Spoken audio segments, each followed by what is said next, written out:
Bom, vamos dar início, hoje 21/10, o seminário de apresentação do projeto do Bruno Inês, com a orientadora professora Camila e o professor debatedor, professor Paulo Isaac. Nós temos aí a participação dos demais discentes, professor Normandes. Então, como já estabelecido, o Bruno tem aí em torno de 30 minutos, e a gente abre para as considerações da orientadora, a professora Camila, e depois do professor debatedor, professor Paulo Isaac. Pode iniciar então, Bruno. Então, boa noite a todos. Meu nome é Bruno Richard Inês. Eu sou formado em Ciências Biológicas pela Universidade Estadual do Norte do Paraná. Eu vim de Londrina, no Paraná, no caso.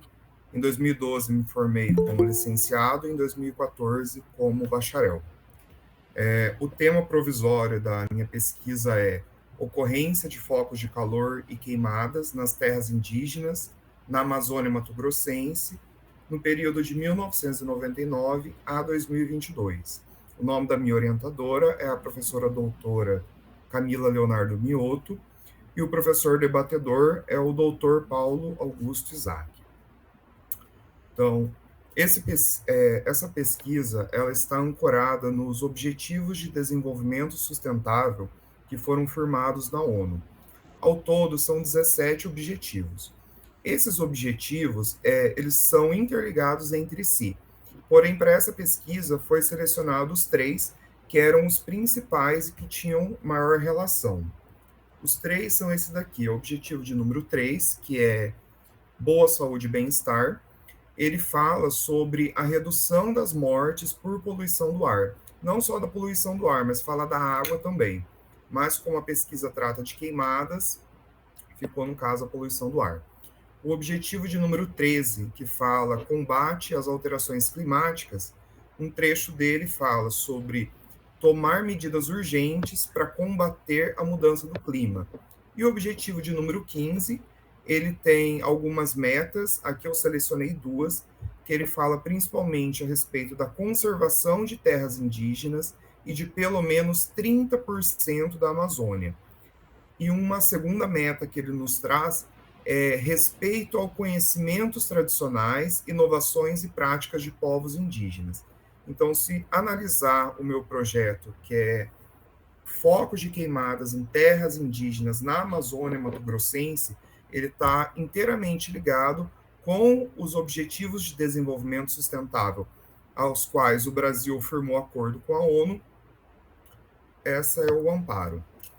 Aí aqui eu coloquei alguns trechos para amparar essa pesquisa. Na meta de número 3, boa saúde e bem-estar, as queimadas, elas são as principais fontes de poluentes atmosféricos, tanto na Amazônia e quanto com liberação de gases de efeito estufa. Essas queimadas, elas também são responsáveis por um grande número de internação de crianças. Essa pesquisa de Ascioli, ela foi de 2018, num programa de mestrado da Universidade lá de Rondônia. Então, eles analisaram também tanto crianças indígenas, foi uma análise geral, crianças indígenas e não indígenas. E o que ela conseguiu provar com a pesquisa dela? Todo local que tinha muita incidência de focos de calor ou queimadas, o nível de internação de crianças ele era maior. É provado na literatura também que as queimadas elas têm uma relação muito direta com o agravo de várias doenças, não só de doenças respiratórias. Em relação a crianças indígenas, eu encontrei um estudo que ele foi feito com 83 comunidades tradicionais nos estados de São Paulo, Rio Grande do Sul, Rio de Janeiro, Santa Catarina e Paraná. Esse estudo ele não foi feito em cima de queimadas, mas eu quis trazer ele porque ele trabalhou em cima da queima da lenha que essas crianças utilizavam para fazer comida em casa. Então, no caso da cocção. Então, provou que essa associação da queima de lenha para fazer alimento, ela estava diretamente ligada com maior internação hospitalar com infecção aguda do trato respiratório. E um outro dado bem alarmante é que no Brasil, anualmente, morrem cerca de 50 mil pessoas, 51 mil pessoas. Por isso que esse objetivo trata de reduzir drasticamente as mortes por poluição do ar. No objetivo 13, em combate às alterações climáticas, um dos principais fatores do fogo na alteração do ciclo hidrológico. Aí eu fiz esse esquema bem simples para tentar entender. As pesquisas, elas provam que as queimadas, elas liberam material particulado na atmosfera, que são essas esferas negras que eu fiz. Esse material particulado, ele faz uma interação na atmosfera e faz com que a precipitação da chuva ela demore mais. A gota, ela demora mais para atingir o tamanho ideal para a chuva. Então, o que, que acontece? A chuva, ela não cai naquela região de costume, que seria natural dela cair. Então, uma região, aqui eu representei por era para chover aqui, ela vai ficar seca. Esse sistema de seca, ele vai causar vários prejuízos ecossistêmicos, e como ele vai estar na seca, estiagem, a causa da estiagem é um fator que promove também o fogo, ele vai formar um sistema que alguns autores chamam de sistema de retroalimentação do fogo. Então, quanto mais fogo, mais seca, mais fogo e mais seca vai surgir. Então, aquela nuvem que era para chover em determinado local, ela acaba indo para outra região. Aqui eu representei o errado, né, entre aspas, porque não tem um local certo para chover, mas não é aquele local ideal. Então, isso causa na Amazônia desertificação. O solo dessa região ele é muito arenoso, é um solo raso. O tipo de vegetação que está ali, ele não suporta o fogo, ele não é adaptado ao fogo, como no caso do Cerrado.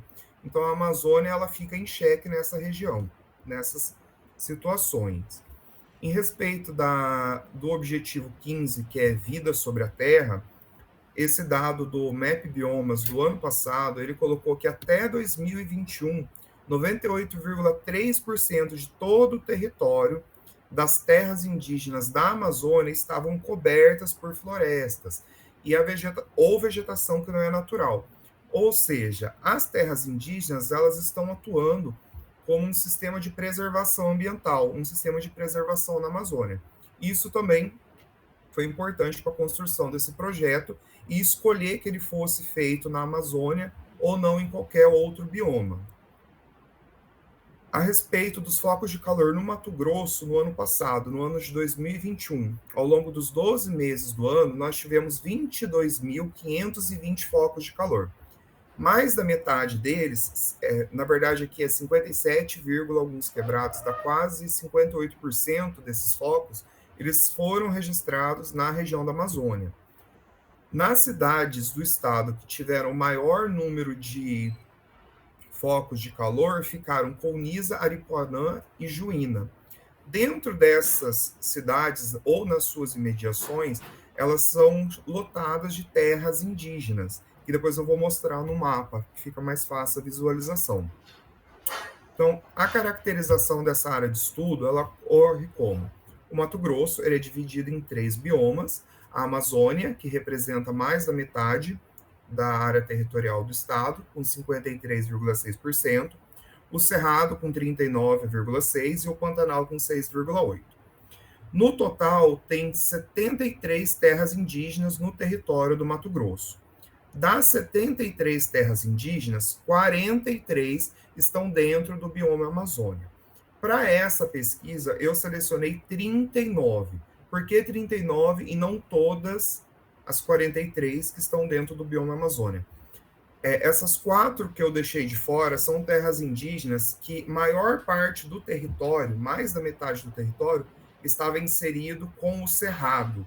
Então, eu acredito, até vou ter que conversar depois com a professora Camila, se realmente é viável retirar eles ou se mantém na pesquisa. Porque o que eu pensei? Como mais da metade está fora do território da Amazônia, está dentro do Cerrado, quando for buscar os dados de queimada, isso poderia dar alguma interferência. Isso é uma coisa que eu vou ter que discutir melhor. Essas aqui são as 39 terras, então aqui é o Mato Grosso.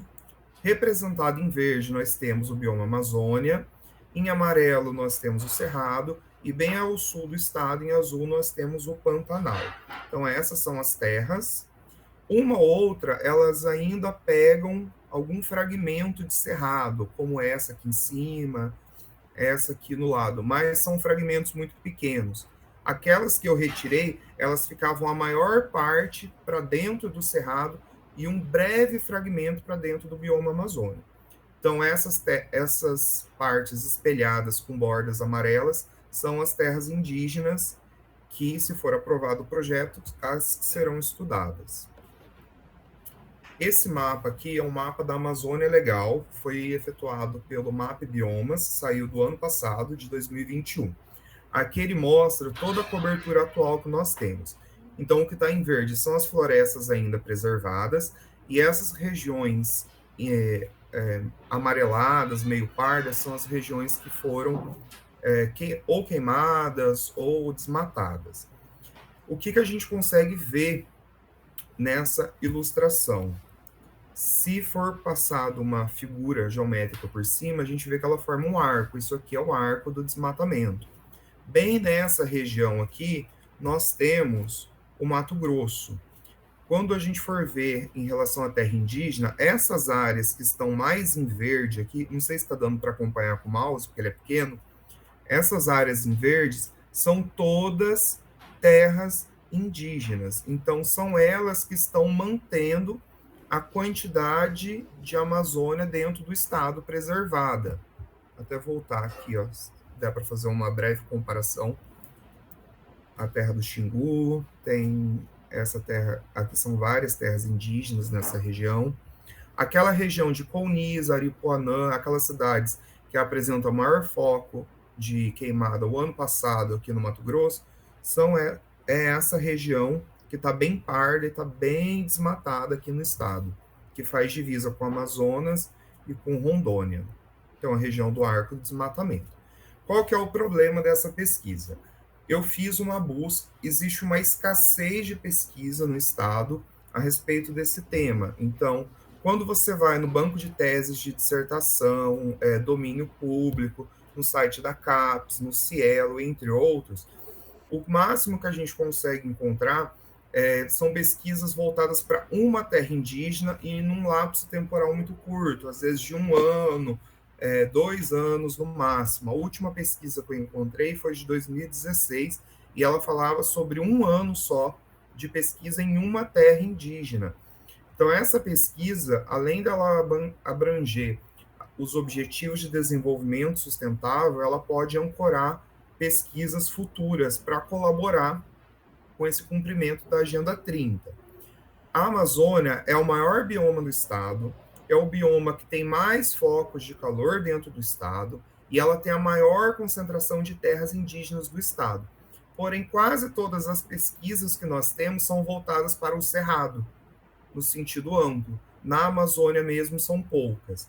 Então, visto tudo isso, fazer essa pesquisa nesse lapso temporal, nessa região, ela acaba se tornando um campo muito fértil.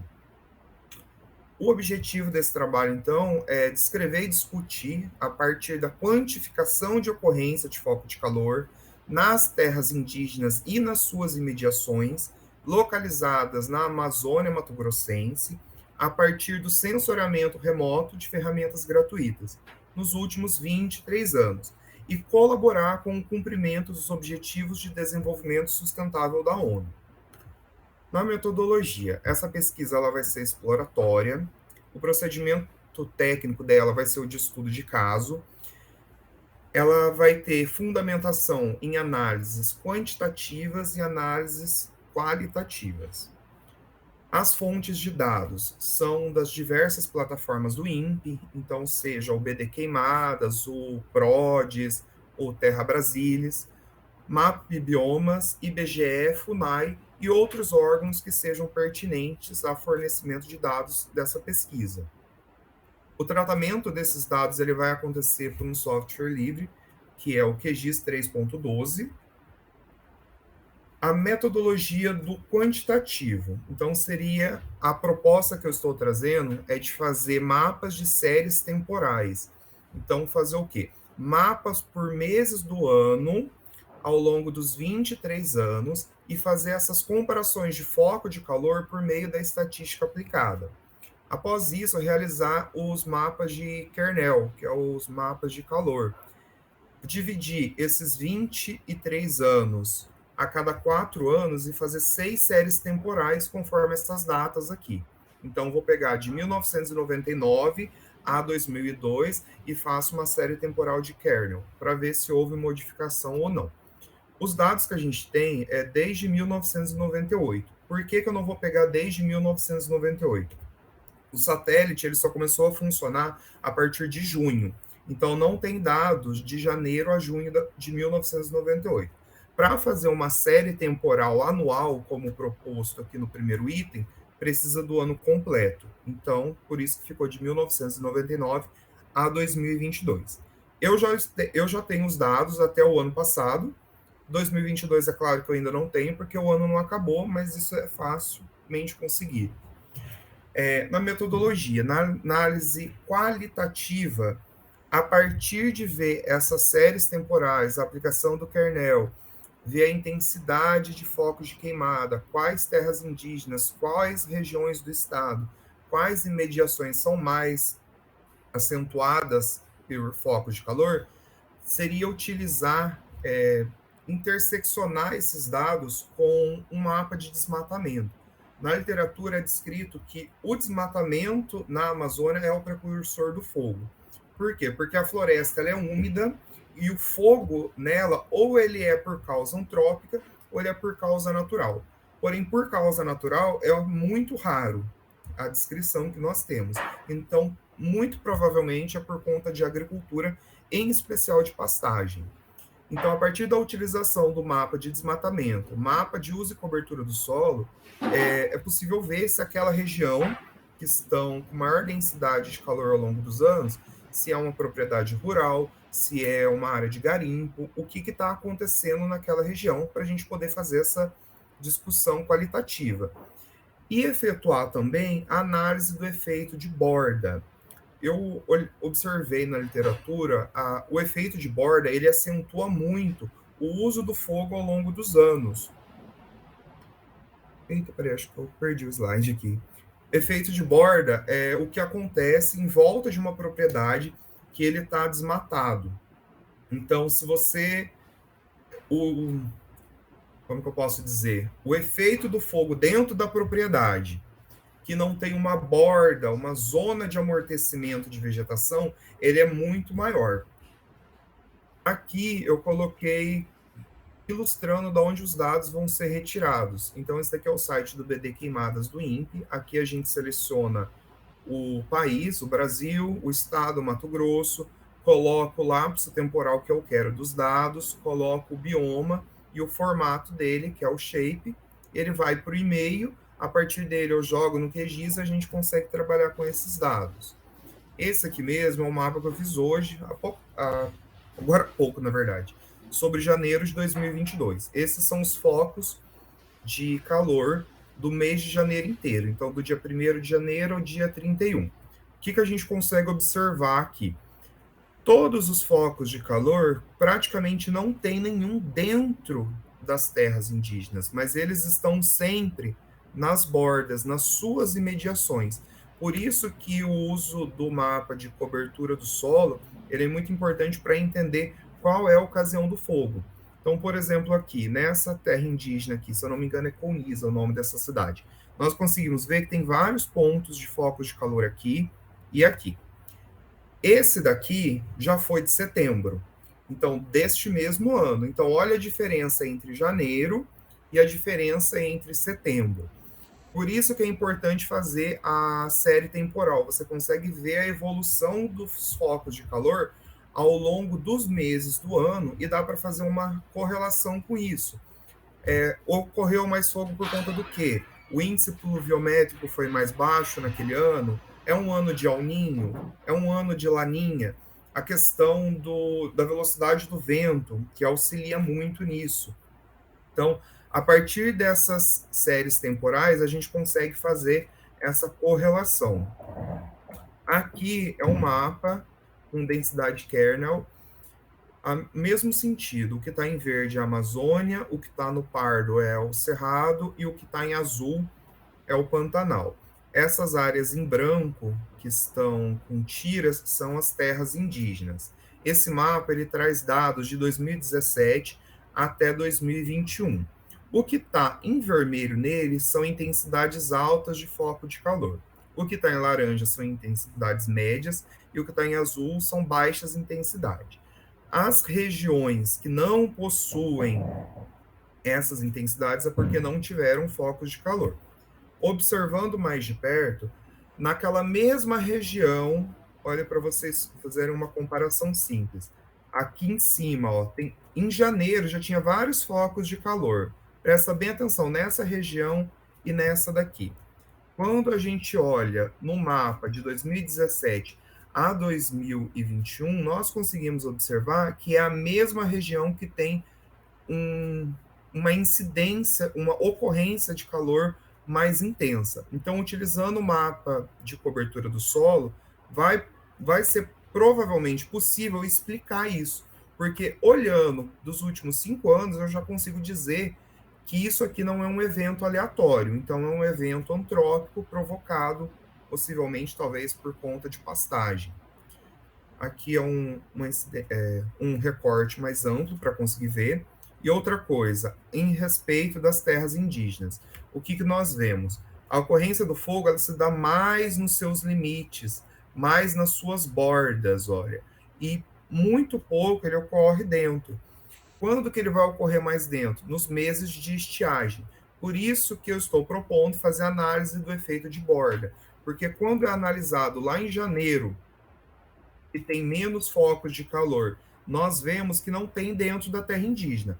Mas no mês da estiagem, esse foco de calor, ou queimada que seja, ele está, parece que, invadindo as terras. Então, fazendo essa análise, a gente consegue determinar melhor e fazer uma melhor discussão. Aqui na região do Xingu mesmo, essa região aqui no meio, essa daqui eu já vi por cima, ela é uma região antrópica, então tem uma população tradicional que ocupa mais essa região. Essa parte superior, ela não tem tanta população indígena, então o fogo em si não tem tantos focos de calor. Essa terra indígena aqui, por exemplo, ó, nos últimos 5 anos, ela não apresentou focos de calor. Então, provavelmente, é uma terra que está com efeito de borda, está sem o efeito de borda, né, no caso. Ele tem uma vegetação, provavelmente, muito densa em volta, que está protegendo ela do fogo se alastrar. Aqui, o efeito de borda. Então, supondo que isso aqui seja uma propriedade inteira. O efeito de borda, ele ocorre em torno de 5 a 10 quilômetros em volta da propriedade, mesmo que tenha a vegetação natural mantida. Então, essa parte que está em verde dentro delas seria a região mais protegida. Por que eu estou dizendo isso? Tem uma resolução do CONAMA, se eu não me engano é a 410, que ela institui uma zona de amortecimento em regiões de proteção permanente. Só que ela não fala claramente a respeito das terras indígenas.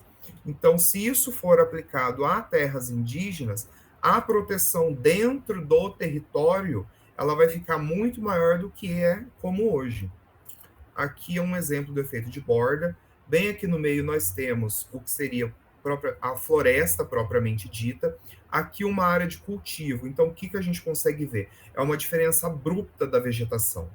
Aqui, como ela foi desmatada, ao mesmo tempo que ela vai se recuperando, nós conseguimos ver uma diferença fácil.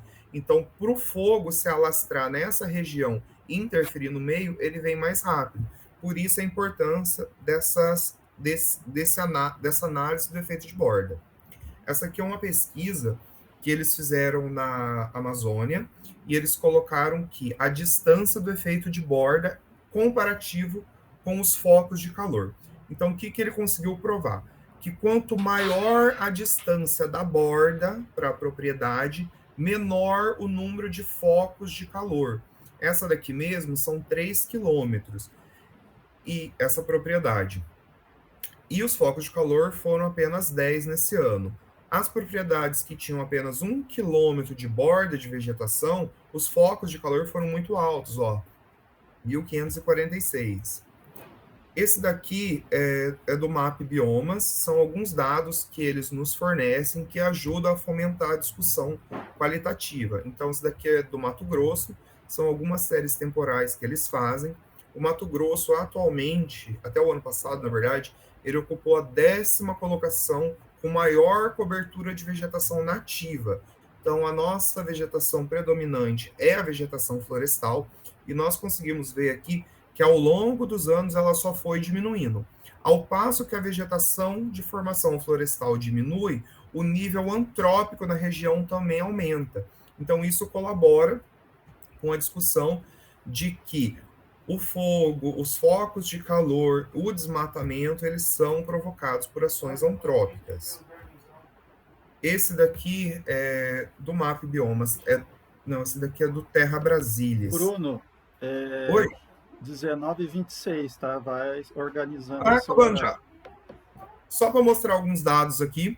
Aqui nós conseguimos ver o dado de desmatamento acumulado para fazer essas discussões. Aqui nós conseguimos ver, no Mato Grosso, a taxa de desmatamento ao longo dos vários anos. Aqui ele consegue fornecer dados em formato shape a respeito do estado, se é um corte seletivo da árvore, se está tendo mineração, se é degradação, se é desmatamento. E aqui é o cronograma do que pretende ser feito se o projeto for aprovado, e acabou. É isso aí. Ok, Bruno, obrigado. Passando a palavra para a professora Camila. Oi, pessoal, boa noite a todos. Primeiro, gostaria de agradecer o aceite do professor Paulo, né? Muito obrigada, professor, por aceitar participar dessa discussão aqui sobre o projeto do Bruno. Bruno, quero te parabenizar pela apresentação, você falou muito bem, você falou assim com propriedade sobre o assunto, e isso mostra que você tá animado com o projeto. Eu senti que você tá bem animado e pesquisou bastante coisa, e isso é excelente, então parabéns. O Bruno, ele veio com essa proposta pronta, né? Então, como a gente como da parte das geotecnologias, que gosta de trabalhar com assessoramento remoto, criação de mapas, eu achei super interessante e extremamente importante, como ele frisou, a questão dos objetivos do desenvolvimento sustentável, a própria questão da gente entender também como é que funciona, como que tem ocorrido esses focos, quais são os meses que há maior concentração, se tem algo relacionado a clima, né? Então, eu acredito que o trabalho do Bruno, ele tem muito a contribuir para a temática, além de que, como ele também mencionou, tem poucos trabalhos que trazem sobre isso, né? E a gente está tratando de terras indígenas dentro do bioma amazônico, então isso traz mais importância ainda. Então, eu não tenho muito o que dizer, porque ele mencionou todos os pontos importantes, e eu só destaco aqui que tudo o que a gente vai fazer, todos os dados que nós vamos utilizar e os programas, eles são disponíveis de forma gratuita na rede, o que facilita muito o trabalho e também a replicação da metodologia que ele vai utilizar. É isso. Obrigado, professora Camila, professor Paulo Isaac.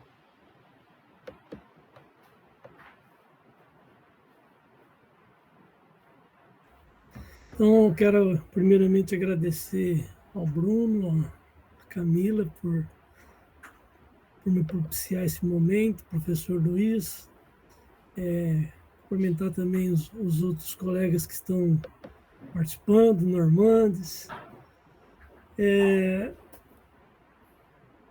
Eu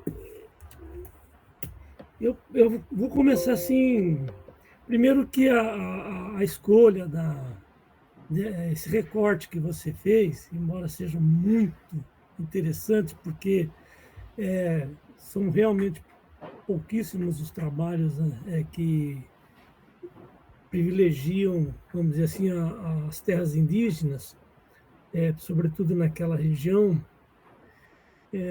Porém, eu acho que é uma... Eu não sei se você vai lograr êxito de analisar uma área tão grande, né, tão extensa, e de muita diferença, inclusive, do ponto de vista do ecossistema.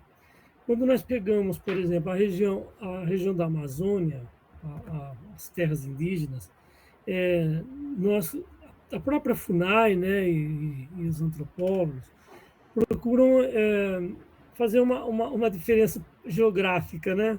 Quer dizer, uma separação geográfica. As terras indígenas do Noroeste, em lá, Juína, Juruena, Juara, Aripuanã, né, toda aquela região, Comisa, ela sofreu um tipo de colonização recente, né, porque é da década de 70 para cá, e aquela região de Ponta Lacerda, Sorriso, Lucas, Sinop, aquela outra região, ela sofreu um outro tipo de ocupação do espaço, né? Hoje ela está mais ligada à agricultura de latifúndios, monocultura. E a outra região ela era mais de criação de gado, né? Embora agora comece a chegar o plantio também do soja naquela região. Mas o que era comum gado nas duas regiões, do entorno das terras indígenas, exploração de minérios e exploração da madeira. E aí, Bruno, eu queria atentar para uma questão, né, que é fazer a análise, né, que você está se propondo a fazer, das queimadas e dos focos de calor, embora você tenha dito que também está preocupado com a questão do desmatamento, eu acho que essa variável, vamos dizer assim, do desmatamento, ela é muito importante e ela é determinante nessa questão das queimadas.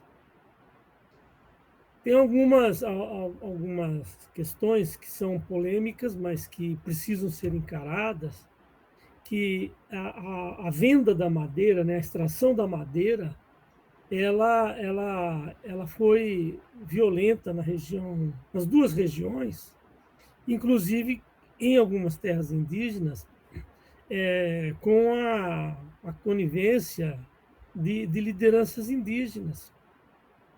E esses desmatamentos, tirando as madeiras de lei, que chamam madeiras de lei, né? No lugar da madeira de lei, a primeira fase do desmatamento a primeira fase nós tivemos a retirada das madeiras nobres. Depois, nessas terras, e está acontecendo agora a retirada de lenha, né? E depois da lenha, das partes que eles tiram lenha, fica uma quiçaça, né, que a gente chama.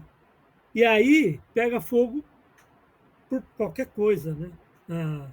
A incidência de fogo é grande. Você vai verificar isso depois de 1999, que é o período que você vai pegar, você vai verificar que vai aumentando, e não está aumentando só porque houve um desmatamento para a agricultura, porque houve realmente a retirada da madeira. Também nós tivemos uma diminuição muito grande do volume de água dos rios, né? Tanto com o desmatamento, desmatamento das áreas onde tinham as nascentes. São muitos fatores que estão imbricados nisso e que afetam a vida das pessoas que moram nessas aldeias. Então, a variável da produção de grão, da criação de gado, da extração de minério, da extração de madeira, são coisas que têm que estar bem contemplada na análise desse objeto que você está se propondo a fazer, né? Porque senão ela fica, na minha visão, né, pode ser que eu esteja errado também, fica uma pesquisa assim sem um objetivo mais definido socialmente, né, mais claro socialmente. Então, para que você está fazendo a pesquisa? Se for só para ver a incidência de calor, a gente pega os dados do INPE, né? Pega os dados do que nós já temos, inclusive na SEMA do Mato Grosso. A SEMA tem hoje muitos equipamentos de ponta para identificar as áreas, né? De fogo e também de desmatamento. Então, eu acho assim que a necessidade assim que eu vejo, a falta que eu senti no trabalho, foi de uma definição maior do objetivo social dessa questão que você está querendo analisar. E, de fato, você falou muito bem, né, que você não pode tratar só da questão da terra indígena em si, você tem que tratar da questão do entorno, e essa é uma questão muito importante, porque nós vamos pegar aí aquela região. Eu fiz um laudo antropológico numa terra umutina, fica ali naquela região de Barra do Bugres, aquela região ali, né? O desmatamento ele vai até a margem do rio.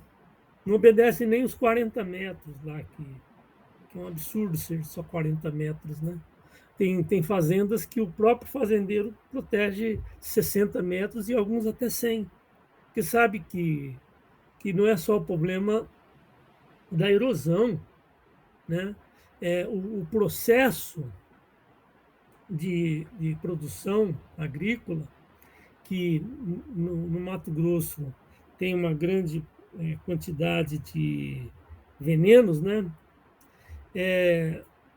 Esse veneno cai jogado de avião, cai na água, morre, né?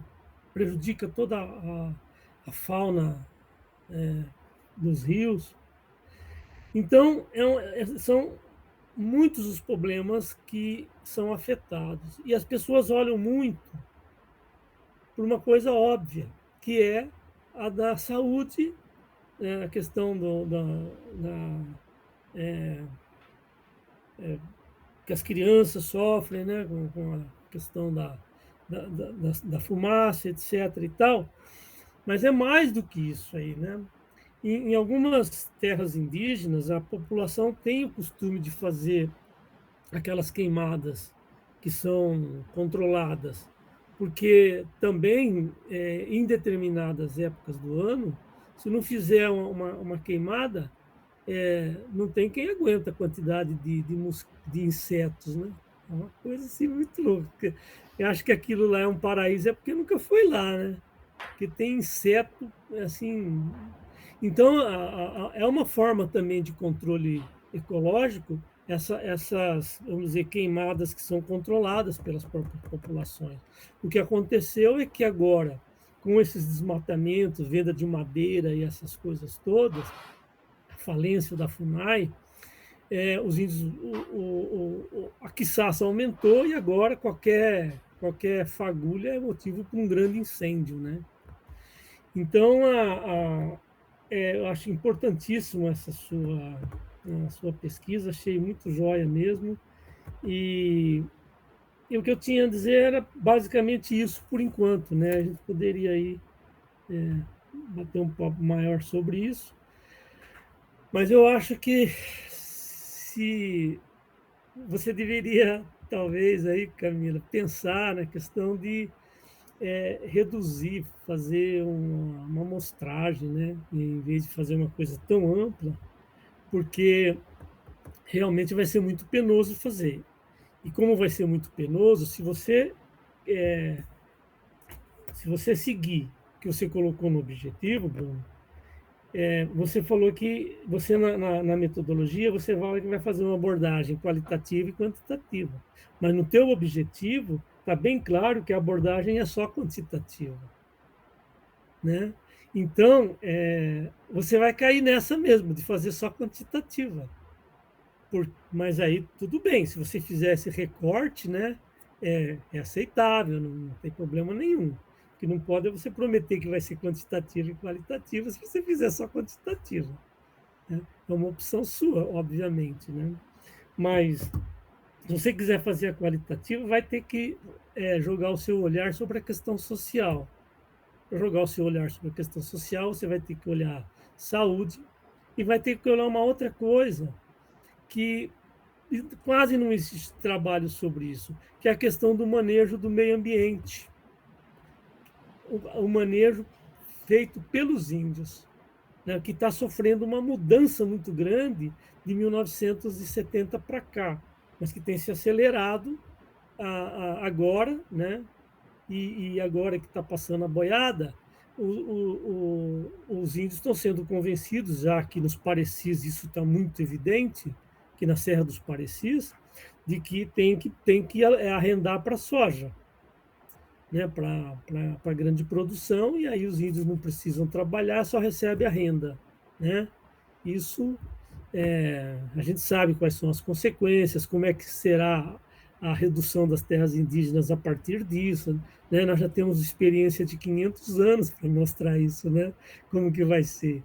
Mas é o encantamento que essa mentira, vamos dizer assim, que do sucesso da mercadoria, da grande produção, tem promovido na mentalidade das pessoas. Então, é isso.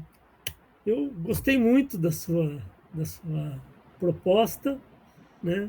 E essas colocações que eu fiz são apenas assim para você pensar um pouco no caminho, né? Principalmente na finalidade. Era isso que é. Você tem os objetivos e tal, mas os seus objetivos e a própria abordagem que você propõe, ela carece de uma finalidade mais clara, principalmente do ponto de vista social e mesmo ambiental. Bruno, se quiser comentar, professora Camila, aí fica a palavra com vocês.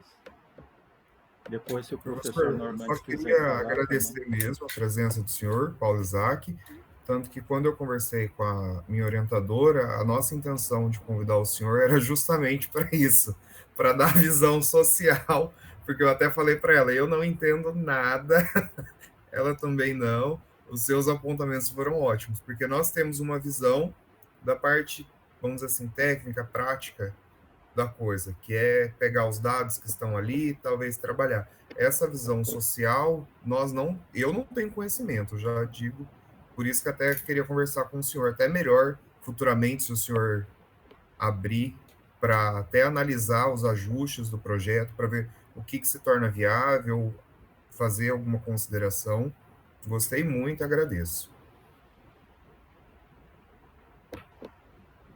Não, eu fico às suas ordens, a hora que você quiser a gente se reunir para a gente conversar, né, sobre isso, eu estou à disposição, a gente conversa. Também, assim, acho que tem, eu falei assim da possibilidade de você fazer algumas amostragens, né? Nas duas regiões, vamos pegar um exemplo daquela região do noroeste, né? Você tem uma diferença entre os Cinta Larga, estão lá, a terra do Cinta Larga, que os Cinta Larga eles estão vendendo madeira desde a década de 90, né? Ali correu rios de dinheiro com aquele desmatamento, mas a população indígena permanece miserável, né? Agora com muita fome, porque não tem como tirar o alimento do meio ambiente, porque o meio ambiente foi destruído, né? E você pega a terra, por exemplo, dos Inauê Ninauê, essa população ela tem um contato muito recente o contato mais forte dela é a partir de 1990 e é uma terra indígena imensa, é uma área muito grande, né?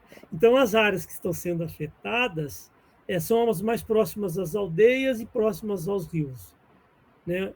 Onde também está a cobiça dos madeireiros, né? Então, é interessante você pegar uma terra dessa, onde você tem uma grande parte ainda de mata, né, intocável, e você tem uma parte que já está começando a ser tocada agora. E você pega também o Cinta Larga, que é ali perto, né, e você vai verificar que aquela terra que já foi bastante desmatada, já foi, né, como que está essa variação que você está procurando, né? Seria, por exemplo, uma amostragem muito boa, com duas realidades ambientais e sociais bem diferentes, né? Do lado lá do Pons de Lacerda, aquele lado, também, né? Nós temos, dentro da própria região do Rio Iriri, nós temos populações que teimam em manter o meio ambiente preservado, né? E você tem outros povos indígenas naquela região é, vendendo até a mãe e mandando entregar para receber o frete, entendeu? Então, é uma coisa assim muito louca isso, né? Que dá para você pegar essas contradições que existem, muito próximas assim. E a gente fala próxima no sentido de olhar no mapa, né? Mas quando você põe o pé na canoa, é longe para caramba, tá bom? Então, acho que é um pouco isso aí que...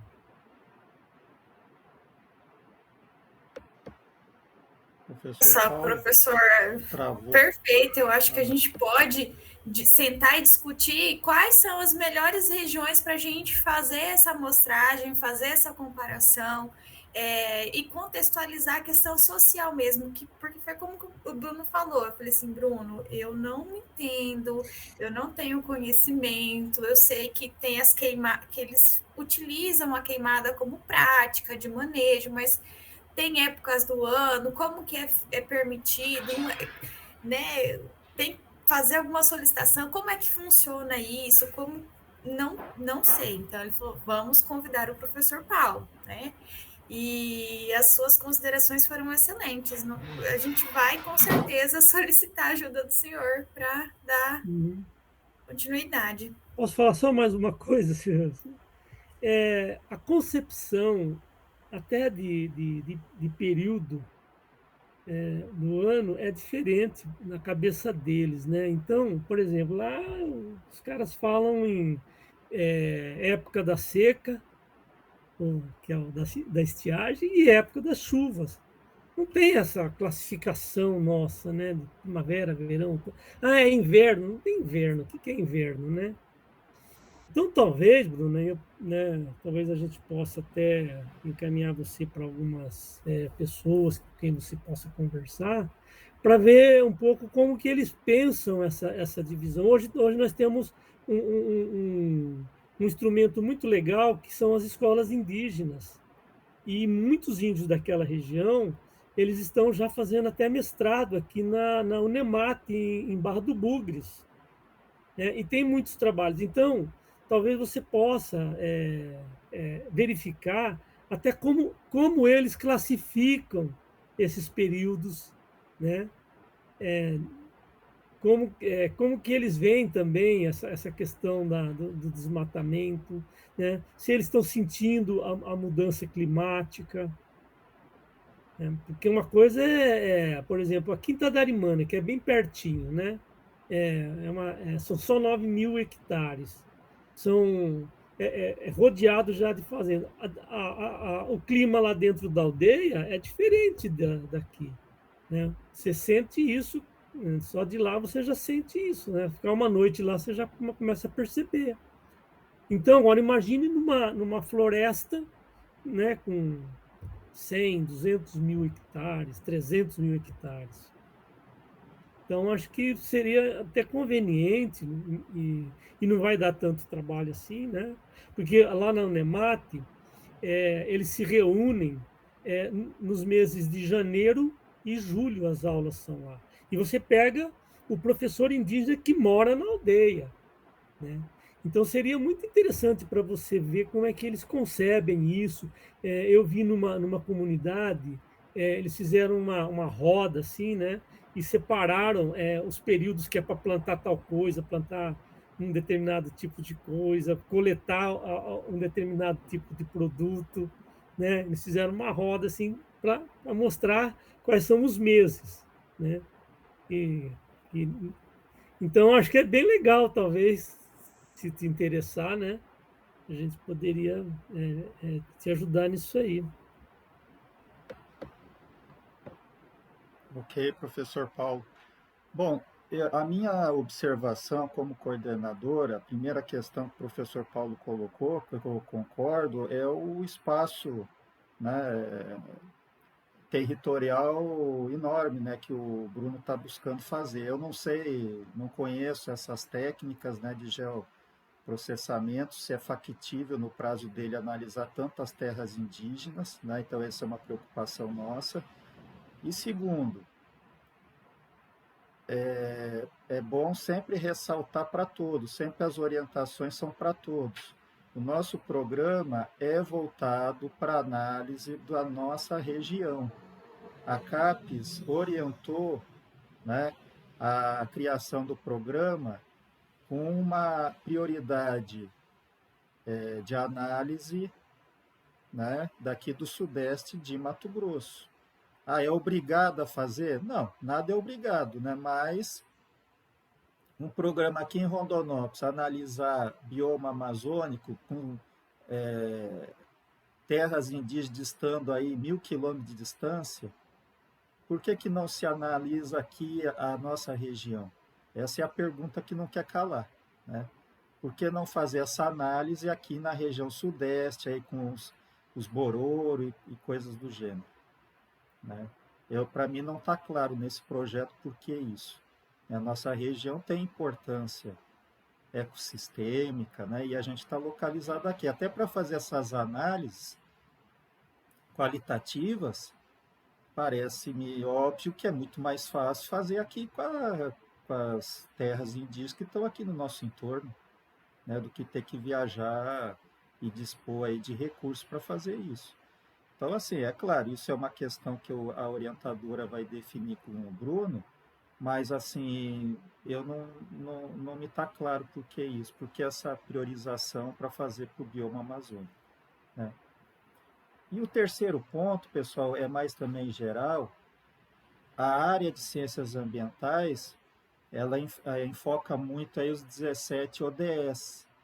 E a ótica, qual é?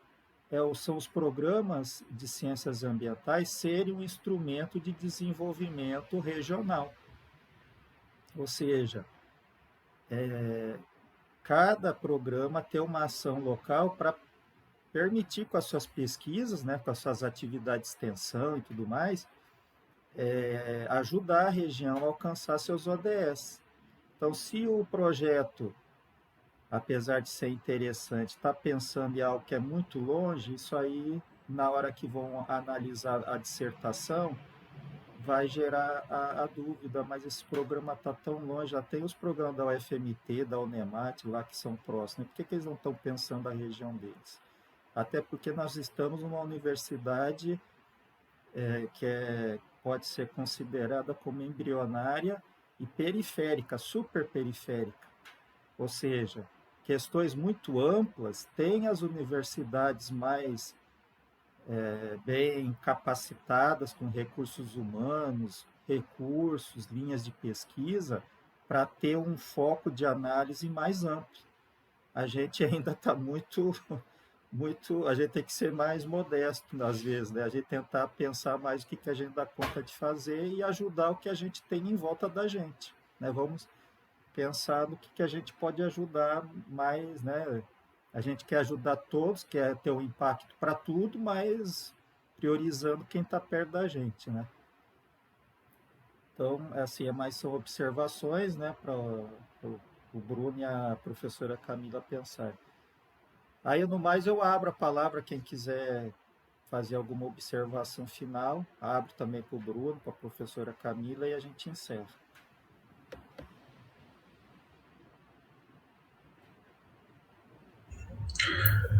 Luiz, só fazer alguns comentários rápidos.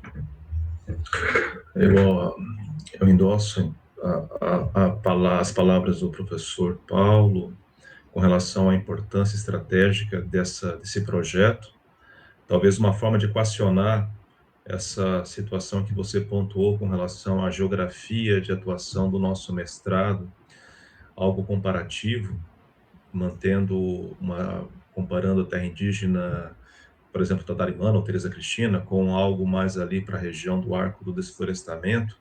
Talvez isso traga algum resultado interessante para ser discutido nesse aspecto socioambiental, por exemplo. Algo que eu poderia também sugerir a vocês, a professora Camila e ao Bruno, a SEMA, a Secretaria Estadual de Meio Ambiente, tem um portal da transparência, mas porque acho que houve uma questão de obrigação judicial e despeja lá uma série de dados geoespaciais bastante interessantes, como áreas embargadas, áreas desembargadas, autos de infração, os cadastros ambientais rurais. Então, vocês podem, no portal da SEMA, podem baixar esses dados gratuitamente e utilizá-los. Então, eles podem corroborar com algum tipo de análise de entorno, como vocês também querem fazer. Inclusive, há as faixas de amortecimento para as terras indígenas do estado. Então, vocês já podem pegar esses dados oficiais lá. Enfim, eu acho que é bem interessante. E com relação, só um comentário com relação ao que foi colocado pelo Luiz, com relação à nossa situação de universidade periférica, eu só faço um adendo, Luiz. Eu acho que, eu não sei, economicamente, nós não somos uma universidade periférica porque o nosso PIB é astronômico. O Centro-Oeste, economicamente, é praticamente hoje o Brasil, em termos de PIB. E também, assim, com relação as redes de colaboração que estão ampliando muito, hoje a gente derrubou essas barreiras. Então, eu vejo assim que nós estamos hoje com muitas parcerias com vários pesquisadores de outros estados, de universidades bastante consistentes e também de outros países. Então, acho que isso traz para a nossa universidade, para a Federal de Rondonópolis, bastante ânimo. E eu acho assim que a gente tem, considerando o nosso passado de professores que aqui construíram, e o futuro, acho que a gente tem bastante prosperidade. Acho que a gente tem que também ser bastante desafiador com relação a isso e também não ficar muito preso a essas expressões que podem trazer um certo baixo astral. Não, professor, com certeza não é baixo astral. A gente é considerado periférico pela CAPES. Se a gente tem parcerias e tudo mais, a gente é um programa periférico. É a denominação que se dá para os nossos programas. E segundo, é óbvio que a gente tem potencial, né, mas os projetos devem ter assim, um realismo na sua consecução. Né? A gente não pode achar que a gente é USP, Unicamp, UNB, apesar da gente ter parcerias com professores dessas entidades. Né? Então, desculpe se o periférico lhe deixou um pouco assim para baixo, mas a gente é uma universidade periférica pela CAPES. A CAPES, mas o CNPq, nós temos uma série de ações sociais, acho que é importante a gente pensar nisso e, assim, entender que nós temos uma vocação muito forte para crescer, para atuar, nós temos uma capacidade bastante grande de capilarizar cada vez mais os nossos trabalhos. Acho que é importante a gente também potencializar isso. Né? Apesar de ter alguns tecnicismos da CAPES, mas esses tecnicismos a gente não pode se prender muito a eles, não. Não, de novo, professor, nós somos um programa que teve a primeira avaliação nota 3. Nós somos um mestrado nota 3. Não, Luiz, eu não estou me referindo ao programa, estou me referindo à universidade. A universidade é uma universidade que ainda está com uma reitora pro tempore. com Não tem recurso de problema. 30 milhões anual. É Não, uma não tem problema. Eu universidade acho ainda assim, no seu a- início. é uma questão, Bom, é uma vamos questão. terminar a nossa discussão, mas eu só estou colocando porque o professor está colocando uma outra opinião, eu tenho que colocar a minha, né? Se o professor não colocasse essa opinião dessa forma, eu não colocaria a minha, mas eu acho que nós somos uma universidade periférica e devemos fazer projetos pensando na nossa localidade, sim. Mas Perfeito, boa perfeito. Eu noite. agradeço. Agora eu vou conduzir a aula, fica tranquilo, Luiz. O tempo não é problema para nós. Mas agradeço, Paulo, acho que pelas colaborações, foram bastante interessantes. E eu acho assim que a gente tem que pensar em projetos bem estratégicos e mostrar que o impacto social, acho que foi uma pegada que você trouxe para nós.